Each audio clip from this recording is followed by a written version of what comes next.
Welcome to Samba Samba. Enjoy the video. You start by enabling Safari's Develop menu so you can access the full page capture. Open Safari Preferences, Advanced, then check Show Develop menu in Menu Bar.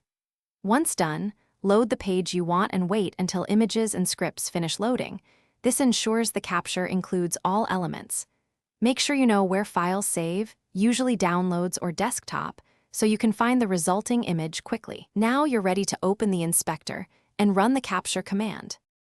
Open the Web Inspector with Option Command I. Next, press Command-Shift-P to open the command menu, type screenshot, and you'll see a list of screenshot commands.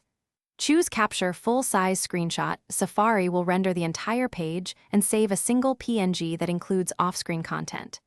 If the page uses lazy loading, scroll slowly to the bottom once first so images load, then run the command. This prevents missing images. This method captures the whole page layout, not just the visible viewport. After the capture completes, locate the PNG in Downloads or on your desktop and rename or crop it if desired. If parts of the page are missing, make sure you scrolled slowly before capturing so lazy loaded elements appear. Alternatively, use Safari's file export as PDF for a different full-page output. If you see a blank area because of authentication or dynamic content, log in and reload the page before capturing. One troubleshooting tip: if Command-Shift-P finds no screenshot command. Thanks for watching. Consider subscribing if we helped you.